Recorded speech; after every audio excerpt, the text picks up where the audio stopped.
She is a media personality in the Boston market with a degree in bioanthropology from Cal Berkeley. She hosts Blunt Talk, a podcast on iHeart Radio, and works full-time for WBZ News Radio as a writer. She is Brit Smith, and she is on In the Weeds with Jimmy Young next. Don't look now, but it's a whole new world of weed out there. Pot is flower, it's Bruce Banner and Blue Dream. You've got bongs and dabs, resin and shatter, vaping and edibles, new terms, new strains, and new ways to use cannabis sativa, the plant. Some just made with CBD, and hemp has minimal THC. There's sativa and indica strains, and 100 chemicals, all legal in 10 states for adult use. There's a lot to get to know. Get used to it, folks, because it's legal in the Bay State and it's not going away. Neither is In the Weeds with Jimmy Young next.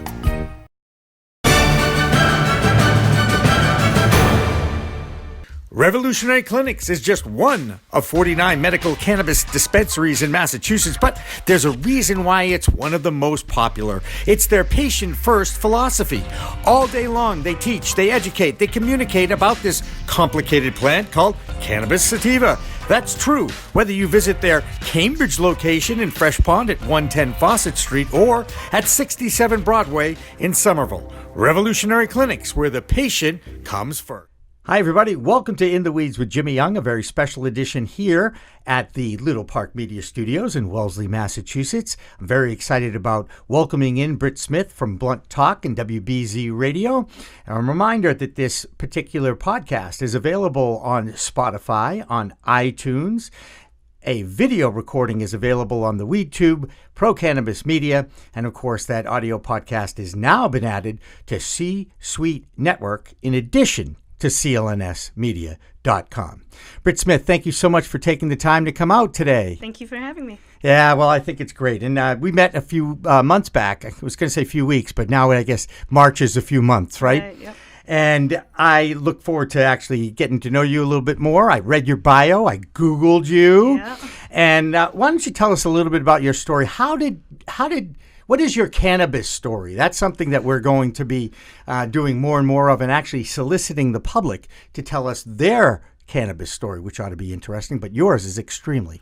Yeah, so I grew up in South London. I lived there with my family until I was 19 years old. I'm shocked to hear that you're from South London. Yeah, you know what could I mean? you tell? Yeah, I couldn't. Yeah. You didn't sound like you were from Boston. Something gives it away. That's right. It's wonderful, by the way. Yeah, from Old England. That's right. But I have to ask you, so South London, do you pull for a specific football club, English Premier, or are you a rugby person, or are you a non-sports person? I'm definitely not a non-sports person, but I'm not really allied to any specific team over there, but I will be supporting England today.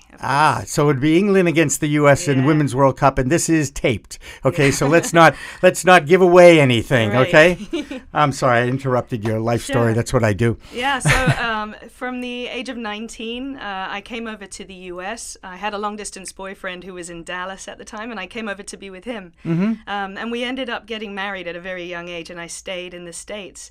But when the marriage didn't work out, I moved with a couple of friends of mine over to Southern California.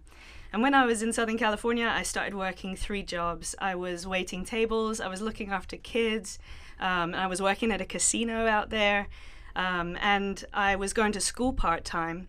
And I met my now husband. He was in the Marine Corps, based in Camp Pendleton. Good choice, by the way. Yeah. Oh, yeah. Thank you. He thinks so too. Not that I know him, but you know, the Marine Corps does produce some pretty good guys. They're good guys, yeah. And you don't mess with them. No. Okay. And when he got back from his second tour of Afghanistan, some roommates of mine had mentioned to me that cannabis was really helpful for PTSD.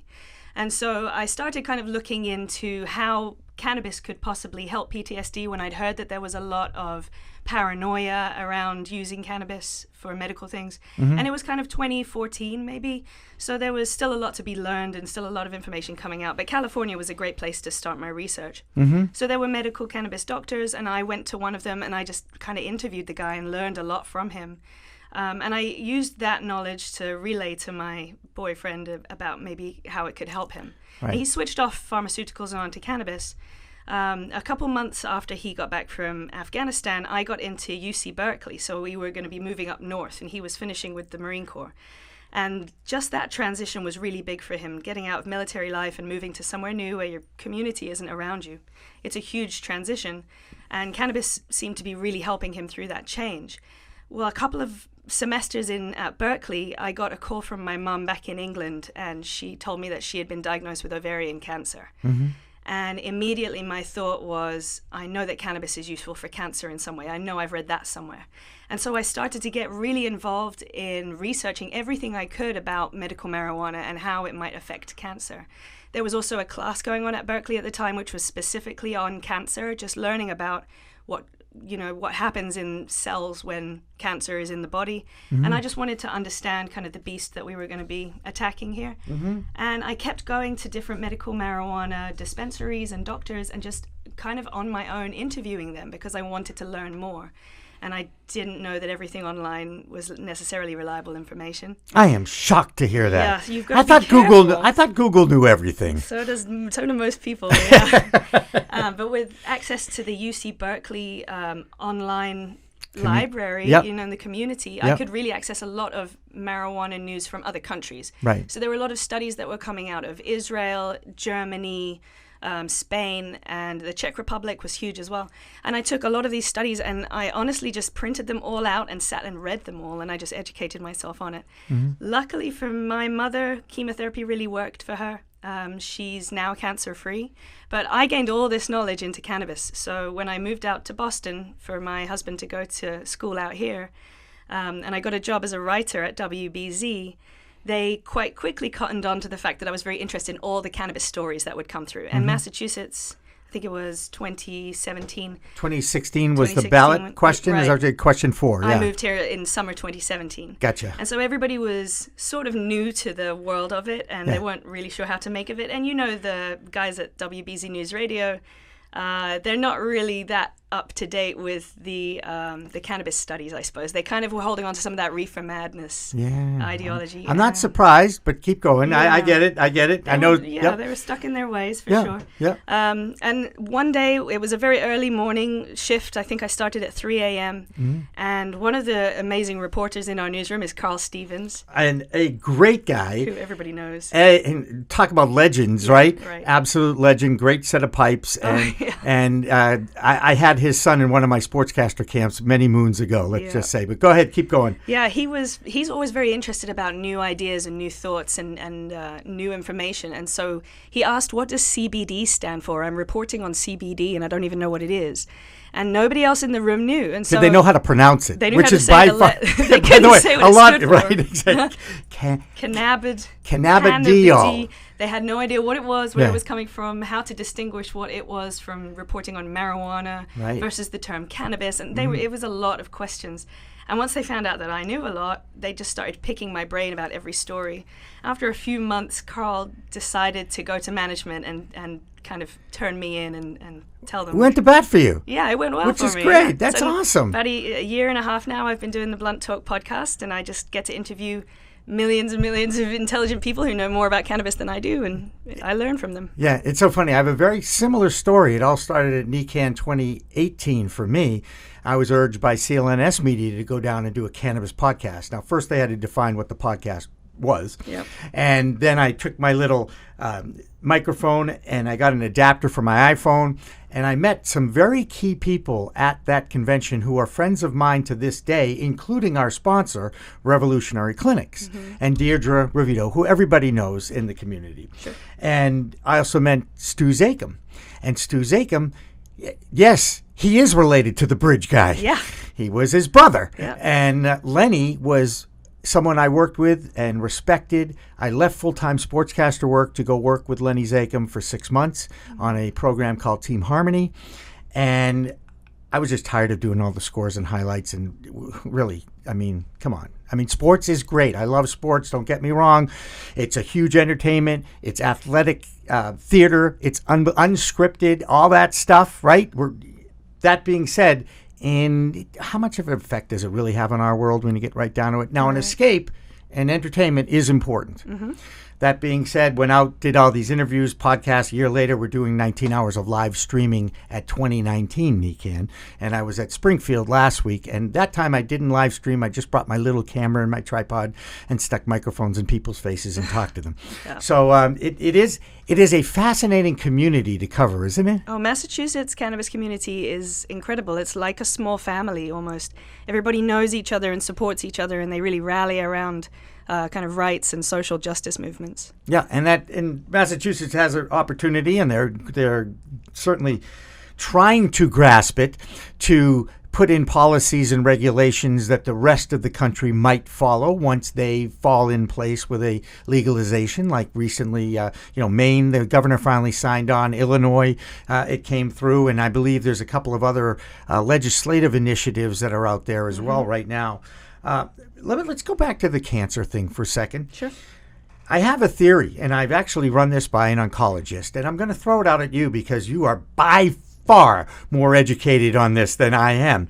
But I always get these thoughts, and, cancer it wasn't around. They didn't know what it was when it showed up. Now, it showed up in the 50s as a first documented case, I'm pretty sure, because I remember the Jimmy Fund, which was a Red Sox charity that Ted Williams was involved with in the 50s. Mm-hmm. And Dana-Farber was involved with it at the very beginning. And that's when they first started seeing these cases, certainly with cancer in children. Mm-hmm. If you remember, you mentioned Reefer Madness, 1937, the year of Prohibition. In the years before 1937, it was used as an effective medicine in many different cultures. Right. And we all know that everybody has an endocannabinoid system inside of us. Whether you've ever used weed or not, it has nothing to do with that product. It has to do with your own biology. Right. How am I doing, Miss you're doing Bioanthropology person, right? Yeah. I'm not going to quiz you on this. Please don't quiz me. Now take that element away from the human race, or at least from the United States, as a prohibited medicine. Mm-hmm. Now that exposes our own immune system to all sorts of things, viruses and whatever, including the cancer virus that can get in you. And if your immune system has been weakened because the one thing that has been strengthening your immune system or a human's immune system over a period of has been taken away. And I said this to an oncologist, and he goes, that's a really interesting theory. Because now, what are they doing to treat cancer? They're using our own antibodies, immunotherapy, I think it's called, mm-hmm. to combat the disease. And I'm like, whoa, this is what I started thinking. Now, this is a theory. I am not a doctor. I played one on TV, but I swear, I'm just throwing this out there. And I talk to people about this. I go, isn't it interesting that there's been so many cases of cancer since 1937?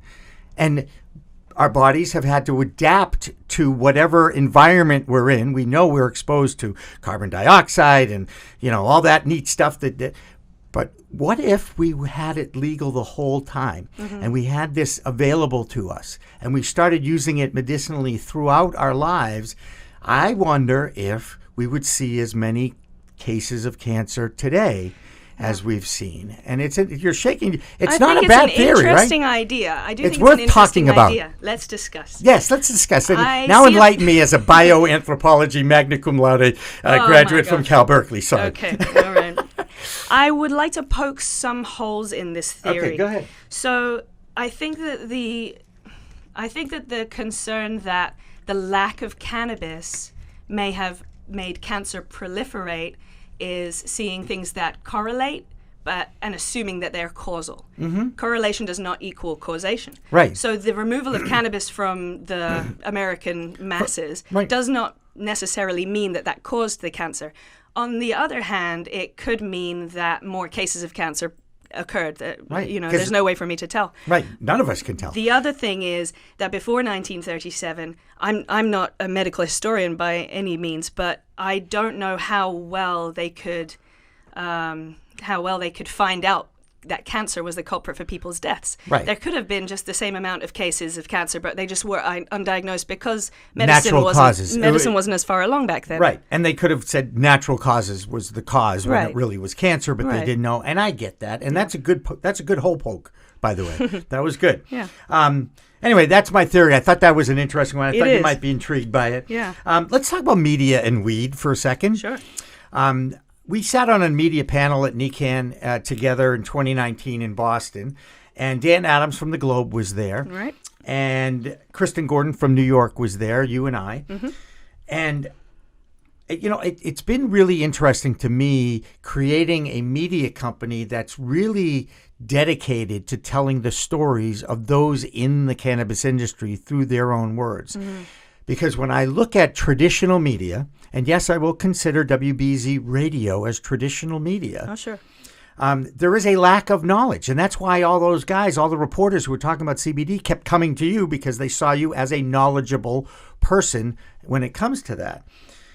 But what we're not seeing, and we're seeing stories that, you know, oops, we threw out inert weed in the dumpster. Oops, that was a mistake. Oops, we mislabeled a wreck from our medicinal.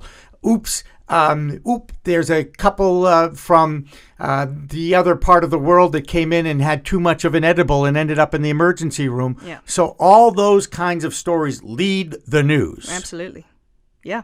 And I think that that's a bias being shown by the reporters who are choosing those stories and to word them that way as well. Let's not throw the reporters under the bus. It's the producers, the executive producers, and the news directors who sit around and figure out what is going to make news that day. But yes, you are right. It's still the reporter's job to find out more about the stories. Absolutely. And this is what bugs me a little bit about my old pals in the media. It's easy to bash. It's easy to find something negative. But what about the story of the amount of kids that have seizures, that have been able to be treated with cannabis and even that Epidiolex? And why is it they make all these drugs so different? Yeah, that one. Why do they make it so hard for us to actually, talk about? Yeah, and they're just trying to embarrass you. Right. Well, and by the way, I'm very comfortable being embarrassed at this point in my life and career. Point being, if the media truly was doing their jobs the right way, for every negative story, for every sensational, for every little oops that a new industry has to deal with because they're totally regulated and controlled by all these laws, isn't there a positive story out there to tell too? I'm sure. Oh, yeah, absolutely. But, sometimes positive news is not as sensational. It doesn't grab as many eyes. It's not. I agree 100%. How many times do you have to hear a veteran talk about how they kicked their opioid habit through cannabis? A lot of the time, as a writer of the news scripts that anchors read, I will choose, and I'm very adamant about choosing statistics that show positivity correlated with cannabis use. One of my most favorite ones to turn to is that states that see legal cannabis laws come in usually see a decrease in opioid prescription rates and death rates. Yep. And there's also been a new study that's gone against that reporting. And so a lot of the time I will spend a lot of my day reading up on both sides of this study and trying to give a really fair and accurate representation in my news cycle.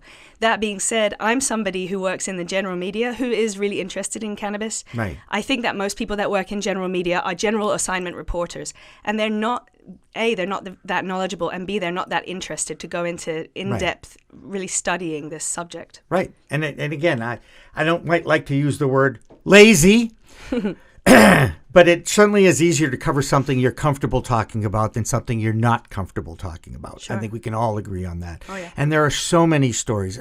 Now, Brit, how many times have you heard someone walk up to you or come on your show and say, cannabis saved my life? Oh, yeah, most people. It's pretty amazing, isn't it? Yeah, most people have a story that tells me it's either saved them or someone they love. That's right. Yeah. And they have recognized it. Again, this is why medicinally it's been, quote unquote, easier to be accepted in our community. You mentioned all the science and research. You mentioned Israel as one of the countries that is at the forefront of research of this.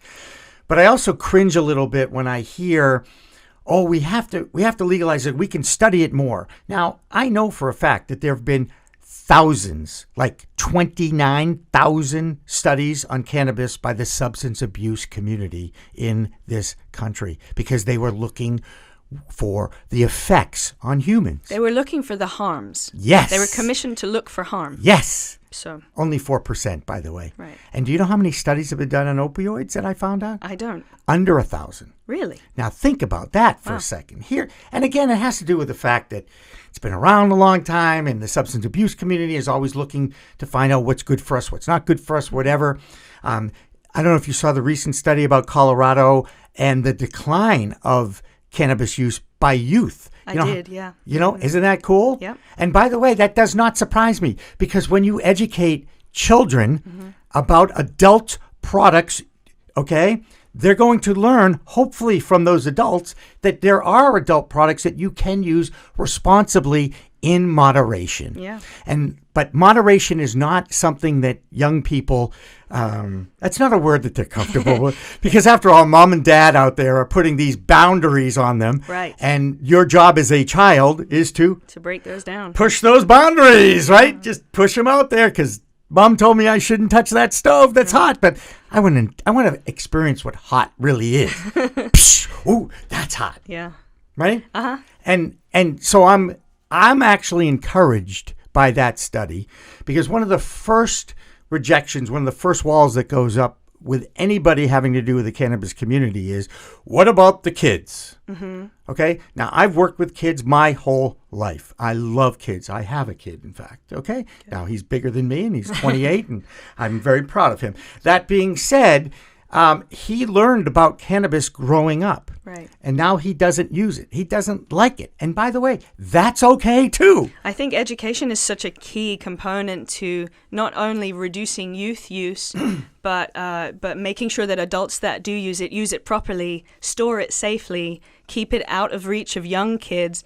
But there's also this component when teenagers are exposed to education about something, they might be more open to trying it once, and then because it's no longer a taboo thing that they're not supposed to do, they can kind of just let it lie. Right. When I was a teenager, it was all about being able to drink beer and wine at home. This is just one of the things that we can do in Europe. We sit around at dinner and we have small glasses of wine and beer. We have a shandy when I was 12 years old. And when I grew up, the substance that I turned to was not alcohol, because that was always available to me if I wanted it. I understood how to use it properly and not how to overdo it. But any other drug that I was told not to do, that was the one that I wanted to do more. I wanted to try cocaine. I wanted to, and these were just the things that I was not allowed to do. And so I agree. I think it's probably happening in Colorado because there's more education there. They actually have an education program just for teenagers that they're trying to put out into high schools there as well. Yeah, that's great. And this is what I preach all the time, is responsible use of the product. Talk about it with your children. Adults have no problem getting a beer after work, have no problem opening up a glass of wine. Sure. In Europe, you just put out that perfect example of why there's less alcoholism in Europe. And by the way, they do know how to drink in Europe. Oh, yeah. Okay, so it isn't that, okay? Yeah. It is the fact that you're educated, it's part of your upbringing. Yes. And you learn about it at a young age. Now American parents have an opportunity to not only teach about cannabis, but about caffeine, but about alcohol and the different types of alcohol. And one of the things that bugs me more than anything else about teenagers, and I continue to preach about it, they drink to get drunk. Oh, absolutely. They binge drink, and that is extremely dangerous. It just doesn't make any sense. And you want to, all those people who are worried about the brain cells of kids with cannabis, they're killing more brain cells by pushing themselves over the limit, over their own limits with alcohol. I'll tell you, when I first moved here, I was 19 and I went to Dallas, Texas. Mm-hmm. Oh, boy. Oh, my goodness. That was a rude awakening. Yeah, and the way that they would drink there is unlike anything I'd ever seen before. It was absolutely to get blackout drunk. That was the goal of going out in the evenings. Mm-hmm. Where I'd come from, it was more like we have a beer on a Sunday afternoon while we watch the football, and it was much more of a social, relaxing kind of event. I think it's really about not necessarily the culture that you live in on whole, but like the microculture of the family, right? How you're brought up to treat that substance. It's an adult use substance that can be used medicinally. Mm-hmm. By the way, alcohol has some elements to that as well in different ways. But, let's not get into that as much as accept it educate yourself. Don't be afraid of the subject anymore. That's perhaps one of those little things that is happening around this country with the green wave in Washington, D.C. And we'll get to that. That's on my notes here to talk about. But the first rejection of people, I don't want to touch that stuff because it's illegal, is now being broken down. Yeah. That was the first big thing, right? Now, I grew up in the 60s and 70s in this country. You talk about barriers, right? Oh, I bet. And the counterculture. And, I wanted to be like my older brother, and I wanted to, now, he was extremely straight. I was not.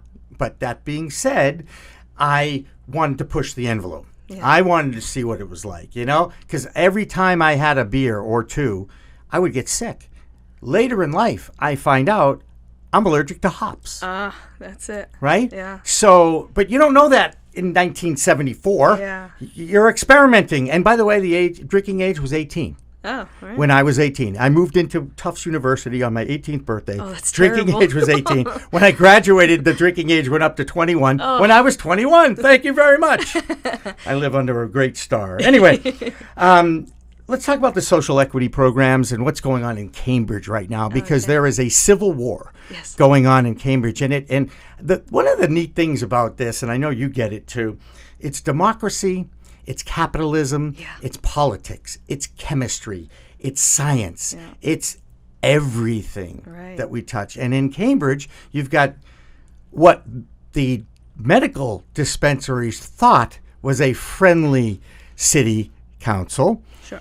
And they operate, they've operated pretty successfully. Rev Clinics, Sira Naturals, and I think the other one's Healthy Farms. And I can't quite figure out if they're open or closed, or they're waiting to get an adult license. I'm not sure what's going on. As far as I know, they're open medically. Medically? Yes. Okay. And that's the whole point. All three of those know they can go to the head of the line to get approved for adult use rec. And that's where if I can say it, the real money is. Yeah. And we're already seeing $1 million a day in sales of cannabis by adult use dispensaries every day in our state. Yeah, they want a piece of that pie. Why? And by the way, of course, isn't that capitalism? Last time I checked. That's the business they're in. That's right. And it's a reason why they went through all the rigmarole just to get a medical license so they could open up. Yes, it's being run by big money that's coming in as investment. That is also part of capitalism. Mm-hmm. Now let's enter into the social equity world. We both recognize that persons of color who have been abused by the war on drugs, and by the way, it's still happening. They deserve the right to get their records expunged. They deserve the right to have an opportunity to get into this business. And Stephen Hoffman, the commissioner, told me he'd like to see more social equity programs coming from the private sector, medical dispensaries. So what happens in Cambridge? You probably are pretty well aware of what's going on. I'll let you pick up the story of the ban, or at least the suggested ban. So the contention here is that the medical dispensaries want to be first in line and have been told so far that they will be first in line to get the rec licenses for that town. Mm-hmm. But the economic empowerment applicants see that as big money coming in and really getting a foot in the door before they would even get a chance to set up shop. Right. Now, setting up shop is $1 million, sometimes multi-million-dollar endeavor, which a lot of people in social equity circles, they don't have access to that funding. And so there's a massive barrier for them there. So what the medical dispensaries proposed was that they would put together kind of slush fund to help out economic empowerment applicants. A $5 million slush fund, I might add. It's nothing to choke at. It ain't at. chicken scratch. It's good money. Right. But that being said, that would also allow the medical dispensaries to go ahead and open up rec alongside them. So if you think about where people usually go to buy their products in general, sometimes they'll go to local, smaller providers, somebody who's kind of a craft salesman. And you still have that choice in a free society. You have that choice, absolutely. But most people will get comfortable with the big bucks. They'll want to go into like the chain names that they know. Somebody that's going to give them consistently the same product every single week. And that often isn't the case with smaller craft businesses. So there's this kind of back and forth between how you figure out to allow the social economic empowerment applicants to get a bit of a head start when there's already 3 massive companies who technically have that head start down. And as you know, I have a background in sports. Sure. So everything is an analogy with sports. Yeah. In sports, they call them developmental leagues, minor leagues. Right. This and to be honest, that's how I envisioned that $5 million slush fund, was to create a training program for those social equity applicants who, by the way, it'll probably take them 2 years just to go through the system anyway, to get their licenses and to find the host agreements and to find the locations and deal with the realtors. These are all little barriers to entry, as they say. Yep. So my point being, creating a developmental league of employees for the existing medical community as they meander over to the adult use side, it makes sense to me. I mean, they should be employees of the medical dispensaries on the rec side. So they're actually getting hands-on training by those who have been doing it the most. I think the problem with asking somebody to be an employee when they're trying to be a CEO is that they don't get long-term wealth from that opportunity, and oftentimes they'll get comfortable in that opportunity and they won't then seek out the CEO stuff. But again, that's your right as a human being to decide how much you want to get into it. That's true. And right? What I'm trying to look at is the big picture, okay? And that these the social equity applicants need experience, they need money, and why not learn from those who have been in the business over the last few years in that same community? It seems to me, and again, what we talk about, education. Everybody needs to get educated, not just about the product, but how to run the business with the regulations. And there's tons of regulations, by the way, in adult use rec. But is the only way that they can learn about how to run that business through being employed by another business? Is there not a program that might be set up for that? Okay, so that's education and learning, and I believe in experiential learning. I believe in vocational learning. Okay. I believe in learning the trade. How do you learn to edit video? How do you learn to write for the spoken word, Brit? Yeah, it's an by doing it, right? But through an internship, practical experience, hireable skills. By the way, this is all missing from our educational system. Not everywhere, but I don't mean to go off on my education rant, but I can, and I do it all the time on the show. Anyway, if you were sitting in the city council's chair, and again, this is Brit Smith's opinion. This is no reflection on any of her employers. We run a disclaimer at the end of the show. Sure. How would you handle this? That's a very deep question. I know. Once in a while I get one. There's a lot more public hearings that should go on. A big portion of this is that there were so many advocates for the medical side that were actually employees of medical dispensaries who turned up with a T-shirt that said patient on it. And so that's the politics. I understand that this is a very big visual. Excuse me. But the issue here being that you're hearing a lot more from the medical side and the side that is already established as a business, and not so much from the side that wants to enter the industry and has ideas about how would be best for them to be helped through entering the industry. Right. So I think that, past hearing more from the people that need the help up, I don't think the slush fund is a bad idea. I think it's a good place to start. And I will also say that those medical dispensaries do work a lot with social equity applicants. They, for Sierra Naturals, for example, they run a pilot program that they're doing. They have some sort of program where they actually help economic empowerment applicants start a business up, and they use their kitchen to work out their recipes. And, there are different ways that they can help empower these people that doesn't have to be through employment. I don't think we've quite figured out how yet. There's a lot of twists and turns to the story, but I would definitely like to see local people have an equal and fair opportunity at getting in this industry. Right. And again, this is Stephen Hoffman, the commissioner, and I sat down with him about a week before NECAN in March, and he said it should come from the private sector. And here, the private sector is getting a lot of abuse because a lot of them are coming from out of state. They're dispensaries in other states. I mean, certainly if you're looking at all these applicants and you see an applicant that has a positive track record from another state, and you're on the state commission, you're more apt to give them an opportunity to have a license in your state. Maine tried to do it with residents only, and they immediately got threatened with a lawsuit. Oh. Yes, they did. Acreage Holdings, I think, was the one that Not went after surprised. them. Not surprised. I'm not surprised. But No. again, this is the part of this historic rollout, that there already is so much money invested in this industry, and they're already controlling a lot of the industry.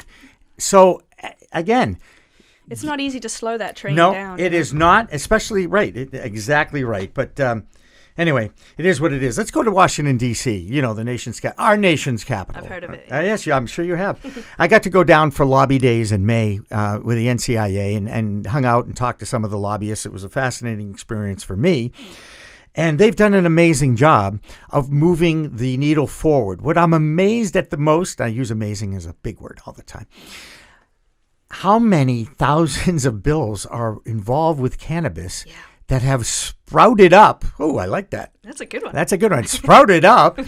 And, little amendments here, there, and everywhere. And in the meantime, you're still dealing with a cash-only industry. I know.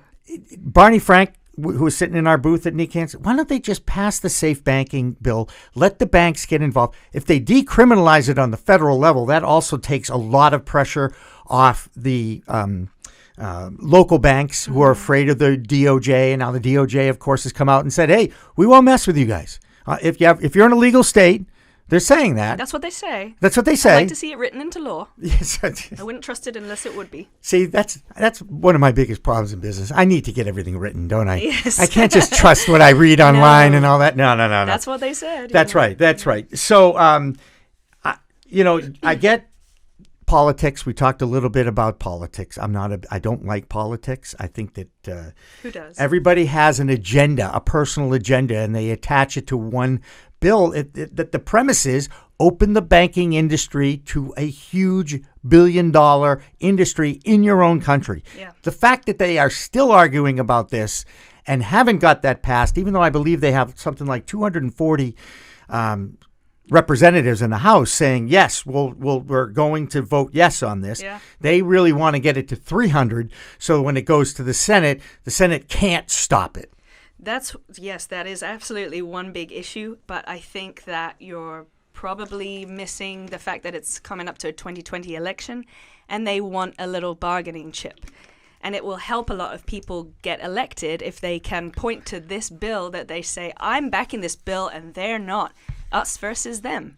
Right. And it really acts as a big piece of legislation that you can point to say, I'm pro-cannabis. Right. And all the candidates for president on the Democratic side, one has hedged a little bit. That would be Joe Biden.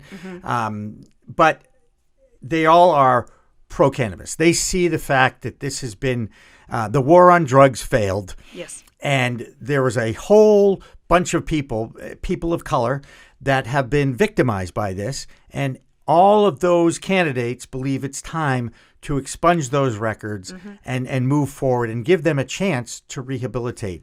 My goodness, prison reform, that's another issue. Yeah. Anyway, I'm extremely that would be something. Social clubs and delivery, two places where the commission would like to see social equity applicants get involved. Let's talk with social clubs. I wrote a blog this past week. I won't say where I was, but I was at a social club at an outdoor patio at a restaurant somewhere in Massachusetts. I think I know where you were. Yeah, I know you do. Read between the lines, but I'm not going to name the place because I don't want to get I don't want them getting written up. We don't play favorites also. That's right. Point being, we're outside. It was a adult only patio, over 21 patio, and we're passing joints and we're passing bowls. And oh, by the way, I'm ordering dinner. Oh, and by the way, the waiters and waitresses are saying, no, we can actually encourage you to have some fun and enjoy and hang out with us. Yeah. And I'm like, this is it. This is what the new normal is going to be like. Oh, by the way, there was somebody smoking a cigarette too, And Have you ever been to Amsterdam? No, I haven't. I read Dan Adams' accounts, though, and I know a lot of people who did. I read Dan Adams' account, Yeah. and as a European, I want to push back a little bit. Go and ahead. say Go that, for it. Cannabis cafes, how they are set up in Amsterdam, are set up for a European population who enjoy things in that kind of setting. I don't think that the same cultural situation would apply in the US. And if he had lived between the two cultures, he would understand that probably the CEOs here and the entrepreneurs in America are not going to set up things to look the same way as they do in Amsterdam. But the similarity will be that you will be allowed to go into somewhere safe, consume legal cannabis. Somebody will serve that to you. You'll pay taxes with it, and then they'll make sure that you leave safely, just like they do with alcohol bars. What a shock. You know, yeah. But the thing that Dan, I think, didn't like about Amsterdam was the culture of sitting by yourself and in a very smoky bar, and it just seemed kind of like an isolated situation. You know, his report read very much like it was lonely people sitting in bars smoking by themselves.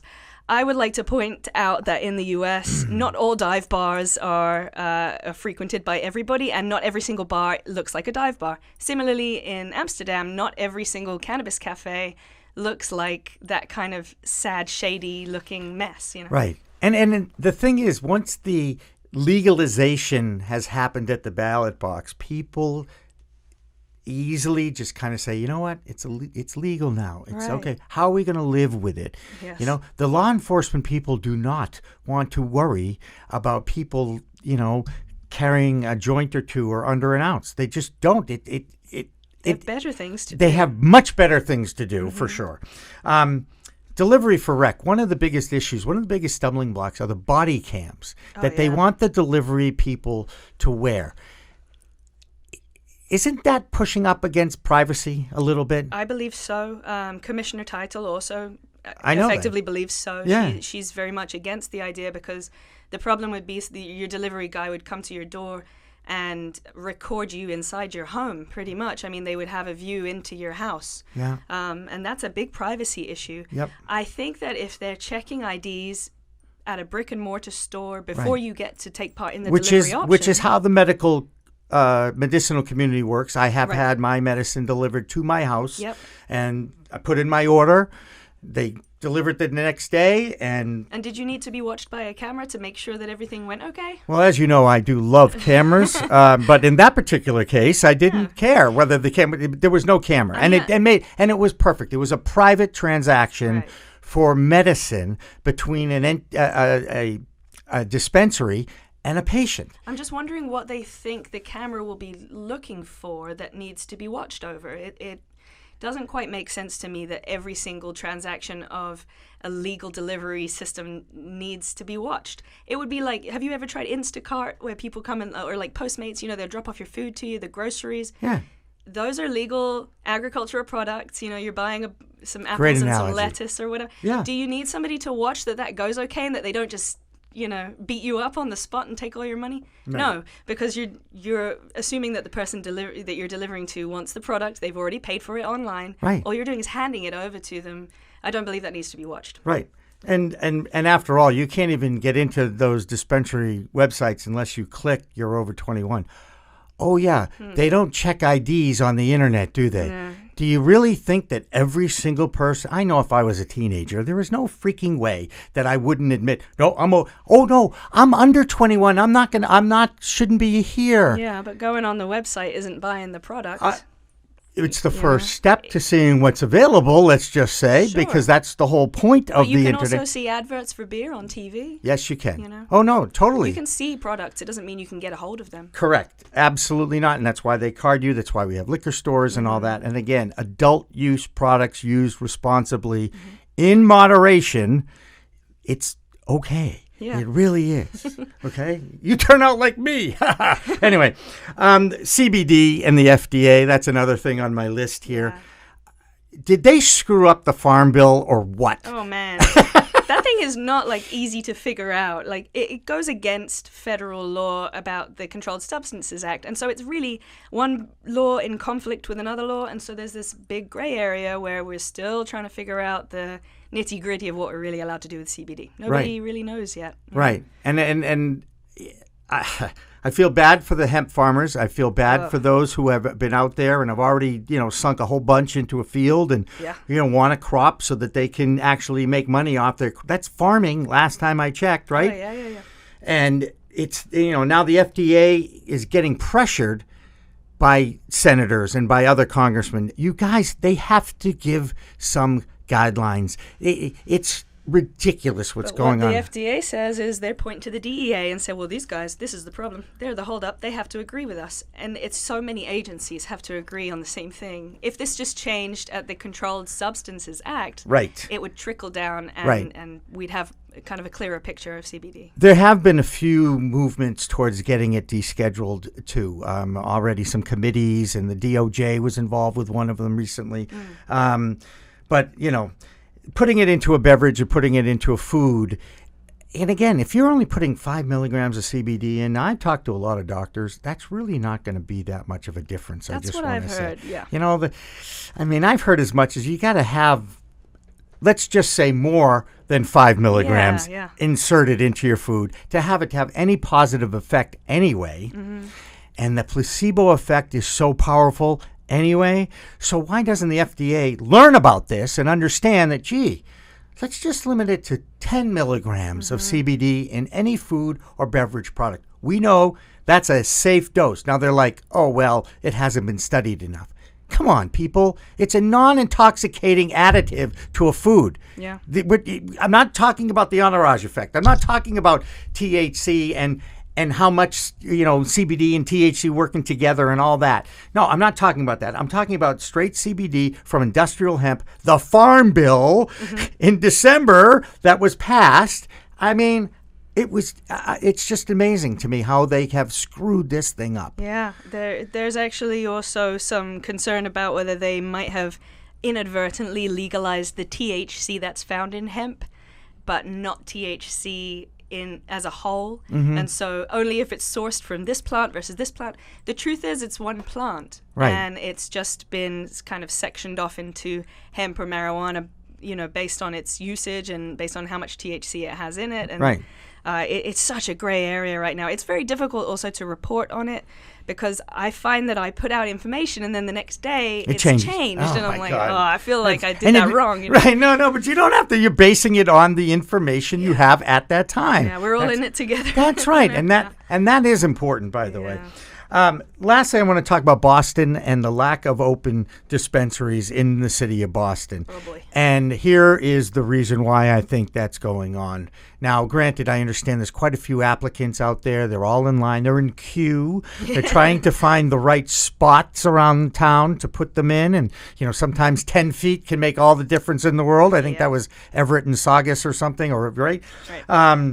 Mayor Walsh, how much of a factor do you think he has had on the slowing of opening? And it's now, again, this is an opinion. I think it has. Yeah. I'll cut to the chase. I'm certainly not afraid of spewing my opinion on my own show. I think it has an effect on it. He was anti-question 4. He has a background of substance abuse in his own family, if not him. It was him. It was him. Yeah, I just want to say, it was him. And he, it's like anything else. I think with education, and by the way, Mayor Walsh's problem was not cannabis; it was alcohol. Yes. Right? Yeah. Which is a far more dangerous substance than cannabis. 114 times more toxic than cannabis. Oh, I got that one for you. I didn't know that one. I'm sending you that piece of paper. That's a study you got to see. Yes, please do. How much of an effect?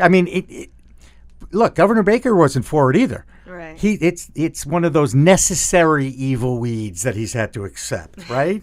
I think that probably Mayor Walsh has had more push behind the scenes than we're aware of. Whenever I speak to anybody on the commission or any other reporters that focus on cannabis, like at the Boston Globe, they don't have that much insight into whether or not he's really pulling strings. And I don't know that it's just one person that you can point at. But if your question is about how much pull has Marty Walsh had, I think he's probably had a fair amount of pull in keeping cannabis at bay in Boston. That being said, the one and only license that was considered for Boston was for the former sheriff of Suffolk County, Andrea Cabral. Right. And so some people in my newsroom have been asking me, why did she get the only license? And I'm like, we only can make assumptions. I'm really not sure what is going on behind the scenes. All I know is it is incredibly slow rollout, and it's really not helping. The public have voted. That's right. Yeah. And it's Politics 101 in Boston. Yes. And I grew up with it. I only lived in Boston for about 5 years in my life, and even that was fascinating unto itself.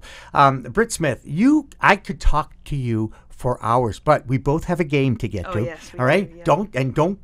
I'm recording it, so don't tell me if you get any tweets or texts or anything like that. I so appreciate you taking the time out, really a holiday week early. I mean, everybody I know is not working, for coming out here to Wellesley. And I look forward to getting into your studio sometime in August, absolutely. I think, right? Yep, that's it. Thank you so much for having me. Oh, no, it was great. Brit Smith's been our guest here. Her podcast is Blunt Talk. You can find it on iHeart Radio. You can actually hear her writings through the mouths of the WBZ News Radio reporters. And please send my regards to Carl Stevens. I will. And I'd love to chit-chat with him about this subject at some point. Yeah. For my director, Steve Helmuth, and for Joyce Gerber, our executive producer, and, of course, our guest, Brit Smith, I'm Jimmy Young. Thanks for watching In the Weeds. And remember, it's a whole new world of weed out there. Use it responsibly.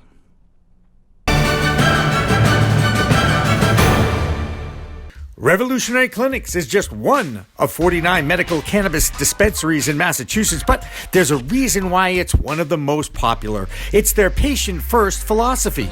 All day long, they teach, they educate, they communicate about this complicated plant called cannabis sativa. That's true whether you visit their Cambridge location in Fresh Pond at 110 Fawcett Street or at 67 Broadway in Somerville. Revolutionary Clinics, where the patient comes first. This podcast is produced by the Pro Cannabis Media Group out of Boston, Massachusetts, for the enjoyment and education of our audience. Any medical advice or opinions shared are not a reflection of the Pro Cannabis Media Management or any of the In the Weeds distributors, including CLNS Media and C-Suite Network.